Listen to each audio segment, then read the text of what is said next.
Hello everyone, welcome back to the academy. तो जैसे आप अच्छी तरह जानते हो कि हमने लास्ट क्लासेस के अंदर जो चैप्टर नंबर 7 है जिसका नाम है स्टडी ऑफ गैस लॉज, उसकी थ्योरी और उसकी जो एक्सरसाइज थी एक्सरसाइज 7, उसके क्वेश्चन आंसर्स हमने डिस्कस कर लिए थे। आज के लेक्चर के अंदर हम उनके जो न्यूमेरिकल्स हैं उनको डिस्कस करने वाले हैं। आज के लेक्चर के अंदर हम फर्स्ट 10 न्यूमेरिकल्स को डिस्कस करेंगे। और हाँ, ऊपर जितने भी चैनल और जो पेजेस दिए गए हैं उनके जो लिंक्स है वो हमने डिस्क्रिप्शन बॉक्स में डाल दिए हैं। तो बिना कोई टाइम वेस्ट किए चलिए शुरू करते हैं।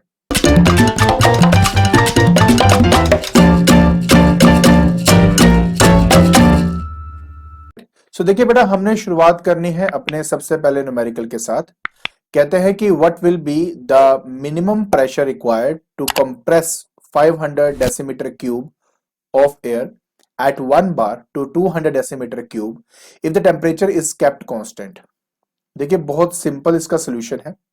पहली बात यह है कि इसमें जो टेम्परेचर है, ठीक है, जो इसमें टेम्परेचर है बेटा वो क्या है, कांस्टेंट है आपका।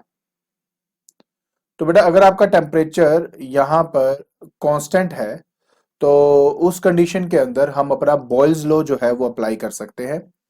And according to Boyle's law P1 V1 is equal to P2 V2 हम इसका इस्तेमाल करेंगे। अब यहां पर जो P1 है वो है इनिशियल प्रेशर। वन जो होता है वो इनिशियल स्टेट को रिप्रेजेंट करने के लिए किया जाता है, और जो हम टू लिखते हैं वो फाइनल स्टेट को रिप्रेजेंट करने के लिए लिखा जाता है। तो इनिशियल प्रेशर जो है वो 1 बार का है, जो आपके इस देखो यहाँ पे दिया हुआ है 1 बार। अगर मैं वॉल्यूम की बात करूं तो 500 डेसीमीटर क्यूब आपको दिया हुआ है। आपको पता है ना, 1 डेसीमीटर क्यूब आपके 1 लीटर के बराबर होता है। तो चाहे तो कन्वर्ट कर लीजिए, चाहे इसको ना कन्वर्ट करें तो कितना कोई फर्क पड़ेगा नहीं, आप इसको ऐसे भी छोड़ सकते हैं। P2 मुझे फाइंड करना है, ठीक है, ये मुझे फाइंड करना है। और जो V आपका 2 है वो हमें दिया हुआ है, दैट इज 200 डेसीमीटर क्यूब। तो बस इस फॉर्मूले में डालेंगे बेटा, और कुछ भी नहीं करना। फॉर्मूला है आपका P1 मतलब 1 बार, ठीक है। उसके बाद आ जाता है बेटा V1 500 डेसीमीटर का cube is equal to P2 मुझे फाइंड करना है, और V2 है 200 डेसीमीटर क्यूब। इसको मैं इसके लेफ्ट साइड ले जाऊंगा।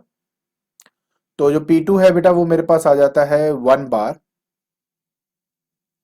Into 500 decimetre cube divided by 200 decimetre cube. तो देखो बेटा, ये तो डेसीमीटर क्यूब से कैंसिल हो गया, ये दो जीरोस इससे कट हो जाएंगी। 5/2, और देखो यूनिट कौन सा बच गया, बार। सो 5/2 बार होता है 2.5 बार, ठीक है। तो इस तरह से बेटा आपने अपने पहले न्यूमेरिकल को सॉल्व करना था। अब हम बात करते हैं बेटा अपने सेकंड न्यूमेरिकल्स की। सेकंड न्यूमेरिकल में कहता है कि 2 litre of a gas is enclosed in a vessel at a pressure of 760 mm Hg if the temperature remain constant। देखिए फिर से बोल दिया कि टेम्परेचर क्या है आपका, कांस्टेंट है। तो जब टेम्परेचर कांस्टेंट बोल दिया तो इसका मतलब है कि यहां पर हम अपने बॉयल्स लॉ का ही इस्तेमाल करेंगे फिर से। So according to Boyle's law आप चाहे तो लिख सकते हो statement according to Boyle's law कि आपका P1 V1 आपका P2 V2 के बराबर होता है। वन जो है वो इनिशियल स्टेट को रिप्रेजेंट करता है, टू जो है वो हमेशा फाइनल स्टेट को रिप्रेजेंट करता है। तो ये वाला है इनिशियल, ये है आपका फाइनल। तो P1 कितना दिया हुआ है, तो P1 इनिशियली इसने 760 mm दिया हुआ है Hg, ठीक है, ये आपको दिया हुआ है। P2 तो मुझे फाइंड ही करना है, ठीक है, उसको एज इट इज रहने देता हूं। V1 अगर आप ध्यान से देखें सबसे ऊपर वहां पे न्यूमेरिकल में 2 लीटर दिया हुआ है, तो ये इनिशियल है इसका 2 लीटर। और V2 की बात करें तो ये आपको यहाँ पर 4 डेसीमीटर क्यूब, मतलब हो गया कि मुझे 4 लीटर यहाँ पे दिया हुआ है, ठीक है। ऐसा इसलिए है क्योंकि 1 डेसीमीटर क्यूब आपका 1 लीटर के बराबर होता है। तो प्लीज याद रखें 1 डेसीमीटर क्यूब आपका 1 लीटर के बराबर होता है। फॉर्मूले में डालूंगा बस मैं, दैट इज 760, ठीक है, mm ऑफ Hg, और into 2 litre is equal to P2 into this is 4 बेटा, है ना। 4 डेसीमीटर क्यूब है तो 4 लीटर हो जाएगा आपका। सो लीटर से लीटर कैंसिल हो गया आपका, 4 इधर जाएगा तो आप हमारा जो आंसर है उसका यूनिट होगा mmHg। तो P2 will be equal to, देखो बेटा 2 4 ज़ा, है ना, ये 2 2 ज़ा 4 होता है, यहाँ पे 2 आ गया तो 2 से डिवाइड करेंगे 760 को, तो हमारा आंसर आ जाएगा 380 mmHg। बस इस तरीके से आपने ये वाला न्यूमेरिकल सॉल्व करना था। आई होप ये समझ में आ गया होगा। चलिए अब आपको लेके चलता हूं अपने थर्ड न्यूमेरिकल की तरफ। अब हमने बात करने बेटा अपने थर्ड न्यूमेरिकल की। कहता कि एट कांस्टेंट टेम्परेचर, तो देखो सबसे पहली बात अगर आप देखेंगे तो यहां पर आपको कांस्टेंट टेम्परेचर ऑलरेडी बोला हुआ है। तो कांस्टेंट टेम्परेचर का मतलब है कि हम बॉयल्स लॉ यहां पे अप्लाई करेंगे। उसके बाद आपको जो प्रेशर है उसकी डिफरेंट वैल्यूज यहां पे दी गई हैं, देखो ये सारी आपकी डिफरेंट वैल्यूज दी हुई है, और उसके कॉरस्पॉन्डिंगली जो वॉल्यूम है उसकी वैल्यू आपको दी गई है। आपसे बोला जाता है कि ग्राफ प्लॉट करो आप, एक तो P वर्सेस V का, P वर्सेस 1/V का, एंड PV वर्सेस P का। तो देखिए बेटा ये अगर आपने करना है तो ये तभी किया जा सकता है कि जब आपका हम एक टेबल क्रिएट कर ले। टेबल के अंदर क्या क्या होगा थोड़ा ध्यान से आपको बताता हूं बेटा। थोड़ा अगर आप ध्यान से देखें तो आपको समझ में आएगा कि यहां पर इस वाले पे मैंने P की सारी वैल्यूज रखी, जो V हमें दिया गया है यहां पर ये वाली सारी वैल्यूज यहां रखी मैंने, फिर मैंने 1/V के हिसाब से इसको सॉल्व किया, तो ये सारी उनकी वैल्यूज हैं। फिर जो PV है, PV में क्या करना था, P और V का प्रोडक्ट करना था। तो आपने जस्ट क्या करना था कि इसको आपस में मल्टीप्लाई करना था, जैसे मल्टीप्लाई करते हैं आपके पास जो आंसर है वो 22.4 हमारा आ रहा है। तो आप इसमें बेटा सारा देख सकते हो कि 22.4 हर एक वैल्यू का है। तो PV तो हमारा वैसे भी कांस्टेंट होता है जो बॉयल्स लॉ के अकॉर्डिंगली बनती है बात। तो पहला ग्राफ था बेटा हमारा कि आपने P और V के बीच में ग्राफ बनाना था। तो हमने क्या किया, ये ग्राफ आपके लिए मैंने प्लॉट कर दिया है। इसके y एक्सिस के अंदर देख सकते हो मेरा प्रेशर है, उसमें साथ में उसका यूनिट लिखा हुआ है एटमॉस्फेयर, और जो इसका x एक्सिस है वहां पे वॉल्यूम लिखा हुआ है, लीटर इसका यूनिट है वो लिख दिया। तो कॉरस्पॉन्डिंग वैल्यूज को प्लॉट करके जब उसको ड्रॉ किया गया फ्री हैंड से तो एक हाइपरबोलिक कर्व जो है वो आपको मिल जाता है। ठीक है, तो इस क्वेश्चन को इसी तरीके से ही सॉल्व किया जाता है जो मैंने अभी आपको बताया है। आप ग्राफ लेकर खुद करके देख लीजिए, आपका आंसर यही आएगा। उसके बाद नेक्स्ट वाला जो है बेटा वो है प्रेशर और 1/V के बीच का ग्राफ। तो ऑब्वियस है कि जो मेरे पास 1/V और P को जो वैल्यूज आई थी उन वैल्यूज को जब मैं आपस में प्लॉट करता हूं बेटा तो एग्जैक्टली ऐसा वो दिखाई देता है। इसके अंदर आप देख सकते हो कि यहां पर आपका प्रेशर है, और ये बेटा देखिए आपका 1/V है। 1/V जो है वो लीटर में है, तो लीटर नहीं 1/लीटर हो जाएगा बिकॉज वॉल्यूम का लीटर है ना, तो 1/V 1/लीटर हो जाएगा। प्रेशर अभी भी एटीएम के अंदर ही है। जब इनको ड्रॉ किया तो हमें बिल्कुल स्ट्रेट लाइन मिल जाती है, और आपको पता है कि प्रेशर और one by volume they are directly proportional to each other, तो ग्राफ हमेशा स्ट्रेट ही बनना चाहिए, और वो बन भी रहा है यहाँ पे। तीसरा में कहता है कि मेरे को पीवी और पी के बीच में ग्राफ चाहिए, और हमने कितनी बार इसको स्टडी किया है बेटा कि जो पीवी है वो कांस्टेंट वैल्यू है, और जो वी की कोई भी वैल्यू होगी पी की वैल्यू हमेशा, पीवी की वैल्यू हमेशा सेम रहेगी, तो इसलिए स्ट्रेट लाइन बनेगी पैरेलल टू पी एक्सिस, और इस तरीके से अब अपना ये वाला ग्राफ भी बना लेंगे। तो आई होप ये ग्राफ्स एटलीस्ट आपको समझ में आगे होंगे। ठीक है जी, बट अब हमने बात करनी है इसके बी पार्ट की। तो बी पार्ट में कहता है कि assuming that the pressure values give above are correct, find the correct measurement of the volume at 0.60 atmospheric pressure. अब इसको कैसे करेंगे, इसका आंसर वैसे तो 37.33 लीटर है। अब ये आया कैसे ये मैं आपको जरूर बताऊंगा, ठीक है, किस तरह से किया मैंने।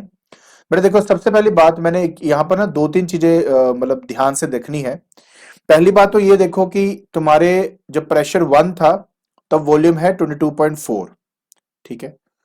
तो आपको पता है according to Boyle's law, Boyle's law, ठीक है, तुम्हारा P1 V1 हमेशा P2 V2 के बराबर होता है।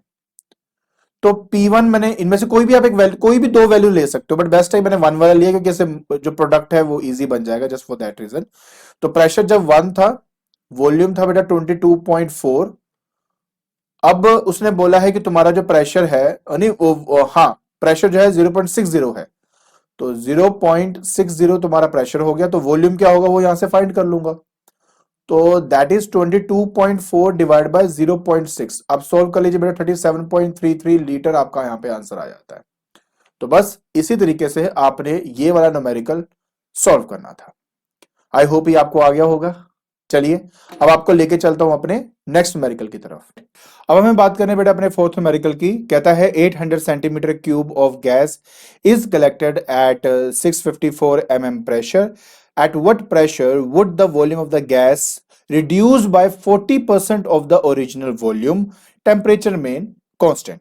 जब आपका टेम्परेचर कांस्टेंट होता है तो हम यहाँ पे हमेशा बेटा लगाते हैं अपना बॉयल्स लॉ, जो मैं आपको पहले भी बता चुका हूं। तो मैं यहाँ पे बॉयल्स लॉ लगाऊंगा। ठीक है। अब देखिए बेटा इनिशियल वॉल्यूम जो है वो आपको दिया हुआ बेटा 800 सेंटीमीटर क्यूब, राइट, ये दिया हुआ है। बट जो फाइनल वॉल्यूम की जब हम बात करते हैं बेटा तो वो कहता है it is reduced by 40% of the original volume. तो बचा कितना? 60%। तो मैंने क्या करना था बेटा, इस केस में 60% फाइंड आउट करना है। प्लीज अंडरस्टैंड मैं क्या बोल रहा हूं कि इनिशियल वॉल्यूम मान लो V आपको दिया हुआ है, फिर वो ये कहता है कि अब ये रिड्यूस्ड हो गया है बाय 40%। तो बचा कितना? 60% ना। इसलिए 60/100 of the initial volume that is 800 centimetre cube में यहां पे लूंगा। देखिए 100 से ये आपका कैंसिल होगा और ये आपका 480 सेंटीमीटर क्यूब बेटा आपके पास यहां पर आ जाएगा। ठीक है। बस आपके पास V1 आ चुका है, V2 आ चुका है। इनिशियल प्रेशर जो है P1 वो आपका 654 mm है। ठीक है। और P2 बेटा आपको यहां पे फाइंड करना है। तो बस हम यहां पे करेंगे बेटा P1 V1 is equal to P2 V2।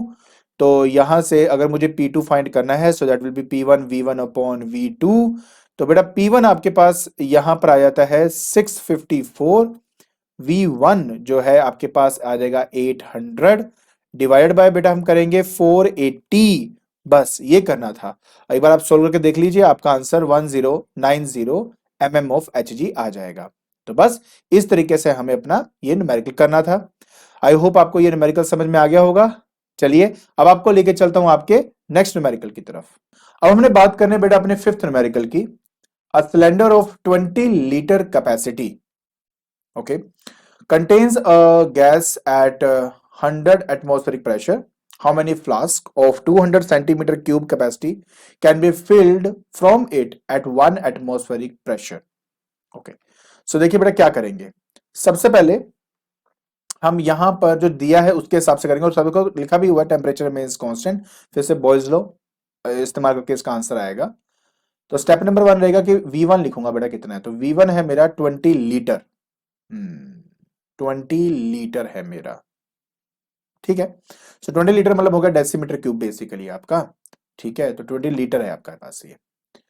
उसके बाद नेक्स्ट बेटा मेरे पास आता है गैस की जो प्रेशर है P1, वो आपको 100 एटमॉस्फेयर दिया हुआ है ATM। ठीक है, एटमॉस्फेयर प्रेशर है आपका। उसके बाद क्या था कि वो छोड़ देते हैं। नेक्स्ट है P2। P2 आपके पास दिया हुआ है 1 एटमॉस्फेरिक है ना। P2 दिया हुआ है आपको 1 एटमॉस्फेरिक प्रेशर। और V2 पहले हम फाइंड कर लेते हैं कि भाई जब इतना प्रेशर होगा तो एग्जैक्टली exactly कितना गैस का वॉल्यूम हमें चाहिए होगा, पहले हम वो फाइंड कर लेते हैं। तो boils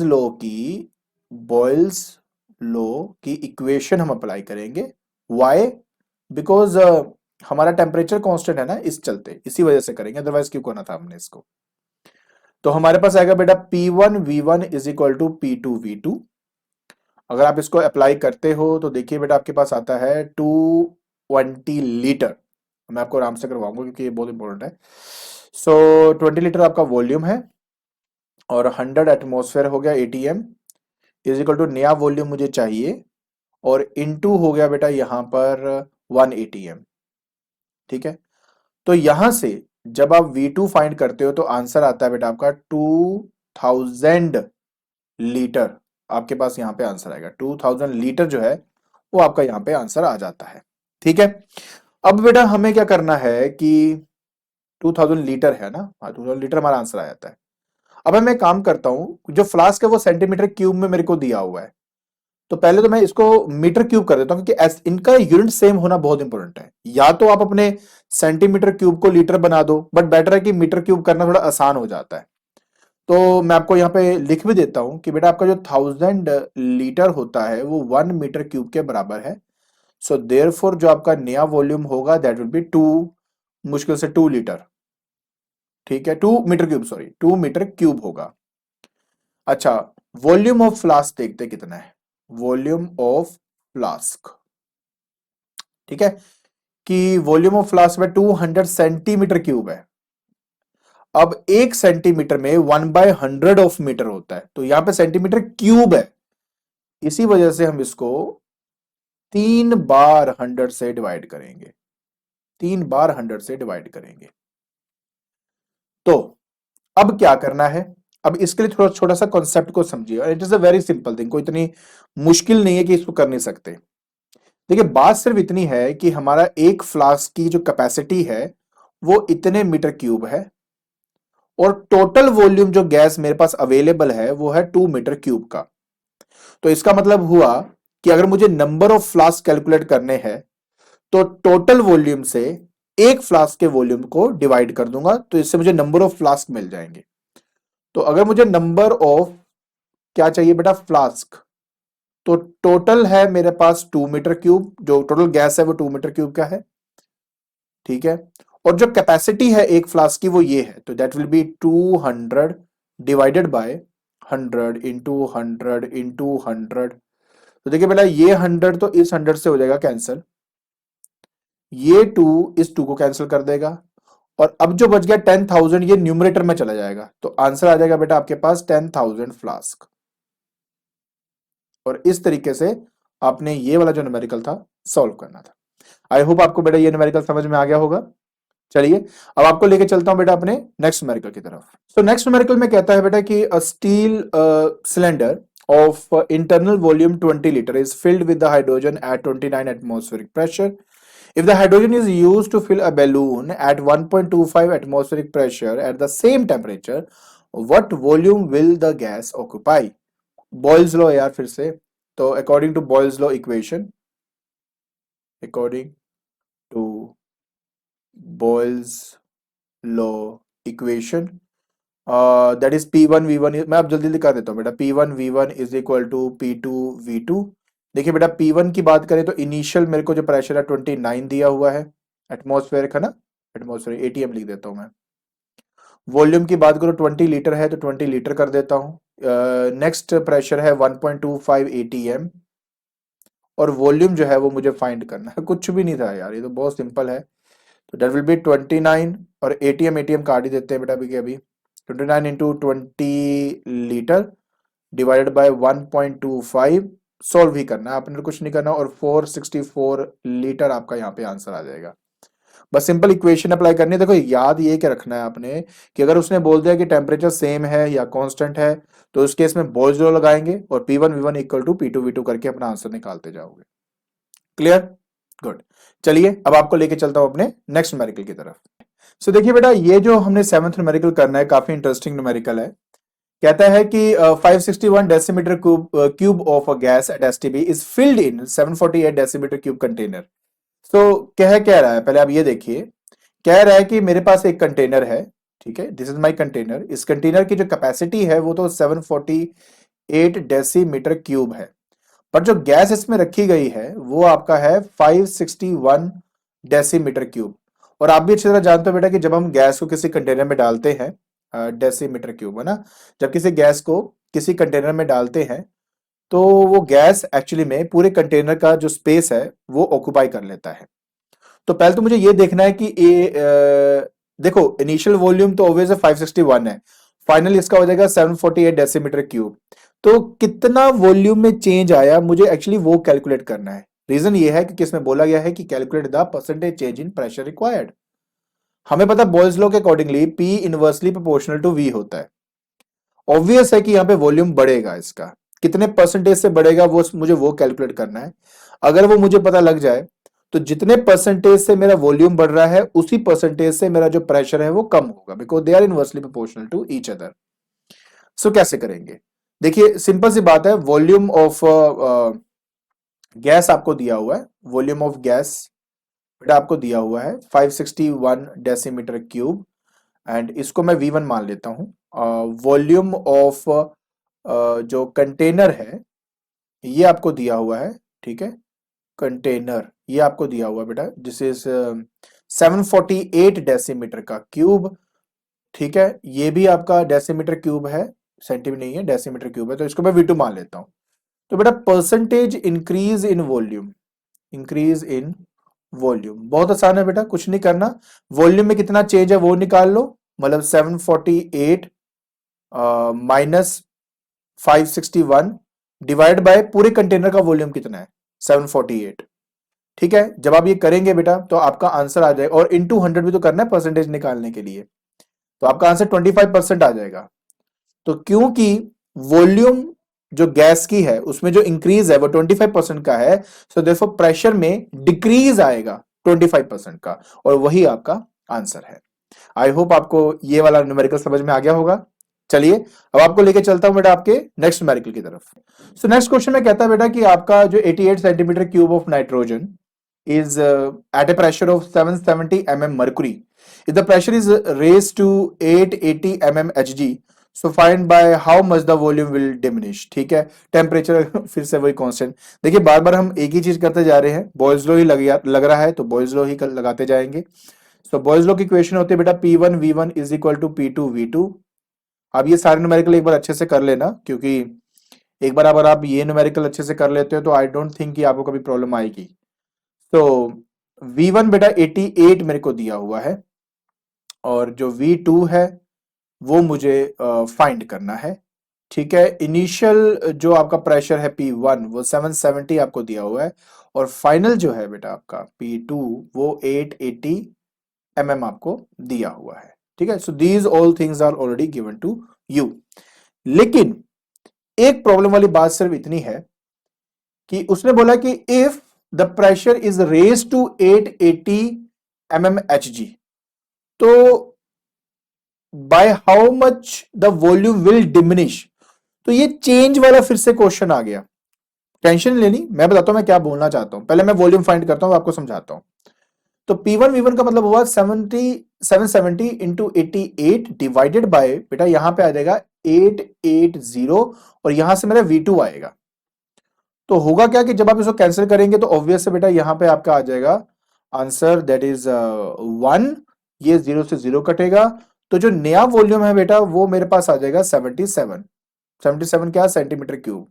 now please understand one thing, pressure raise किया है और 880 mm Hg लेके गए, इसका मतलब पता क्या हुआ, इसका मतलब ये है कि प्रेशर में जो चेंज आया वो 110 मतलब 110 mm Hg का लेके आए। तो मेरा जो वॉल्यूम में चेंज आएगा वो पूछ रहे, नया वॉल्यूम नहीं पूछ रहे, वॉल्यूम में कितना डिमिनिश आएगा वो पूछ रहे हैं। तो इनिशियल वॉल्यूम 88 था, फाइनल वॉल्यूम 77 है, तो वॉल्यूम विल डिमिनिश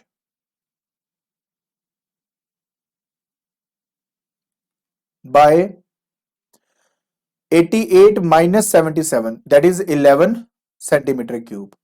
मतलब ये कि अगर आप अपने प्रेशर को 110 mm Hg से इंक्रीज करते हो तो वॉल्यूम 11 सेंटीमीटर क्यूब जो है वो आपका कम हो जाएगा। ठीक है, तो इस तरीके से बेटा आपने ये वाला न्यूमेरिकल करना था। आई होप आपको ये आ गया होगा। चलिए अब आपको लेके चलता हूं आपके नेक्स्ट न्यूमेरिकल की तरफ।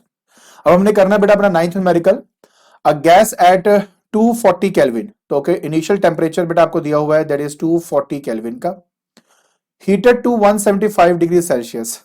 तो पहले तो इसको केल्विन में कन्वर्ट करते हैं, 127 डिग्री सेल्सियस प्लस इसको 273 कर देंगे तो हमारा केल्विन में आंसर आ जाएगा, तो 400 केल्विन आपका यहाँ पे आंसर आ जाता है।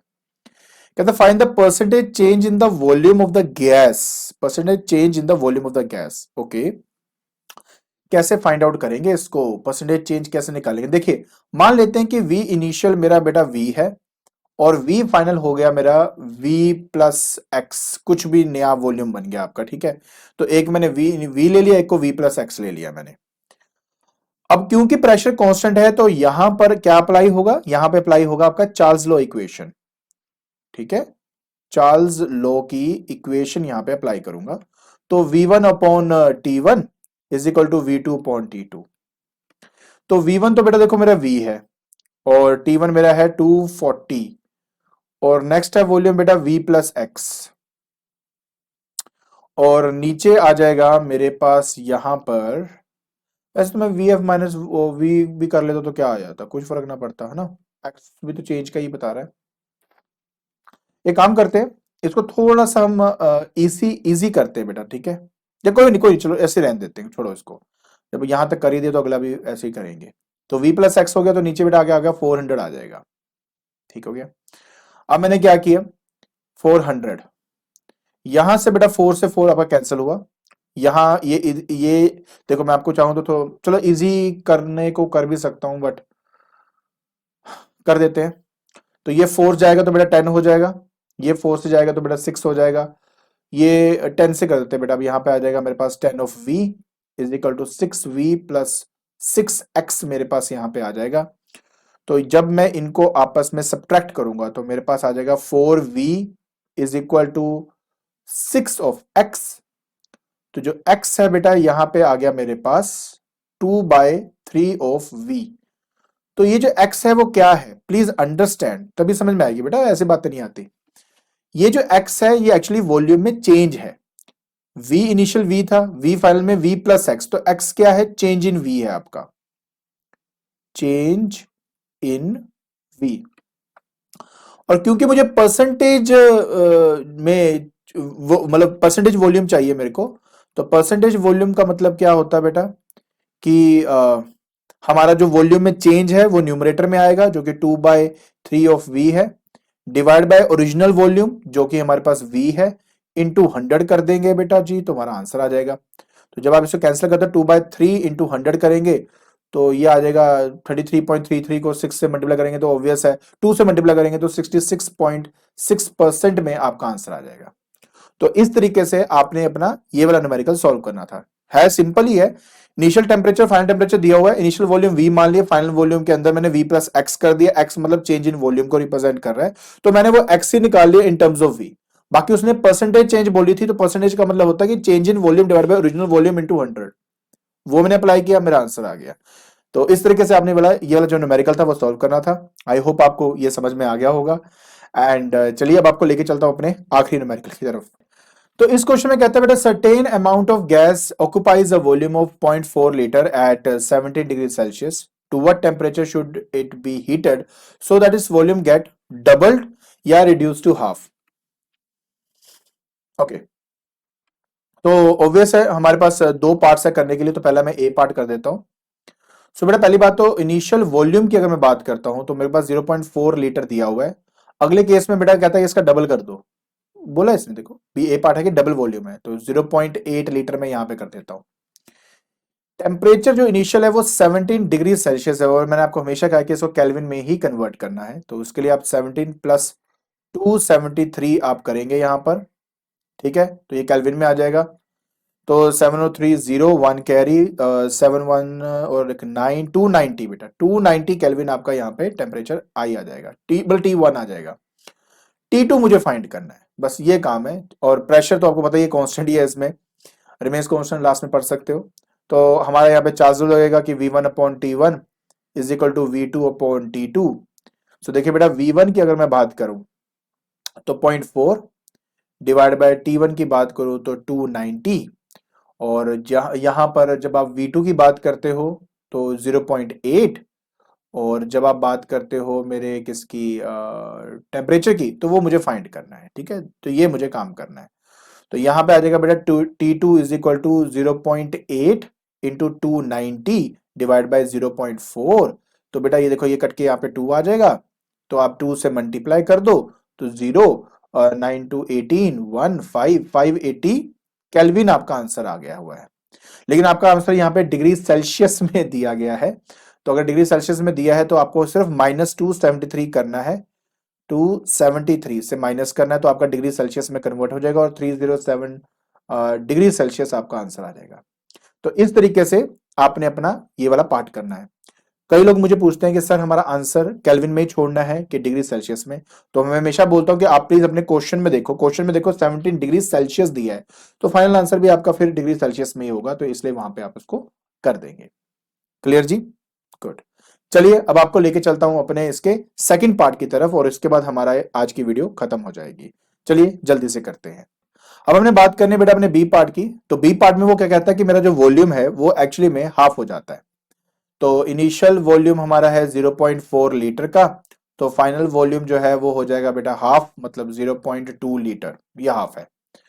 उसके बाद बेटा फिर से वही बात, इनिशियल टेम्परेचर आपके यहाँ पे दिया हुआ है 17 डिग्री सेल्सियस, तो इसको मैं यहाँ पे फिर से कन्वर्ट कर दूंगा केल्विन में, और उसके लिए मुझे +273 करना पड़ेगा।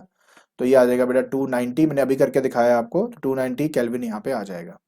T2 मुझे फाइंड करना है, और मैं अपना चार्ल्स लॉ लगाऊंगा बेटा कि V1/T1 is equal to V2/T2। तो फाइनली बेटा आपके पास जो T2 है वो आ जाएगा बेटा यहाँ पर V2 × T1 divided by V1। तो V1 यहाँ पर आपको दिया हुआ है 0.4, नहीं V2 आपको दिया है आपको 0.2, T1 आ जाएगा 290, और डिवाइडेड में आपके पास आ जाएगा यहाँ पर V1, और V1 क्या है यहाँ पर यार, हमारे पास 0.4 है। ठीक है, तो ये कटेगा बेटा, यहाँ पे हमारे पास यहाँ पे 2 बन जाएगा, इसको बस हमने बेटा डिवाइड करना है। ठीक है, सो 2 1 2 एंड 45, तो 145 केल्विन बेटा आपके पास आंसर आ जाएगा। ऑब्वियस है कि अगर मुझे डिग्री सेल्सियस में करना है तो उसको -273 कर दूंगा मैं, जैसे करेंगे आपका आंसर -128 डिग्री सेल्सियस आंसर आ जाएगा। तो बस इस तरीके से आपने ये वाले न्यूमेरिकल्स को सॉल्व करना था। आई होप आपको सब अच्छी तरह समझ में आ गया होगा। ठीक है, तो आज के लेक्चर के अंदर हमने एक्सरसाइज 7 के न्यूमेरिकल स्टार्ट कर लिए, और हमने फर्स्ट 10 न्यूमेरिकल्स को डिस्कस किया। आई होप आपको समझ में आ गया होगा कि किन बातों का ध्यान रखना है जब हमें ये न्यूमेरिकल को सॉल्व करना है। और अगर आपको मेरी वीडियो पसंद आ रही है तो please like it, share it and subscribe it. आज के लिए बस इतना ही। Thank you so much.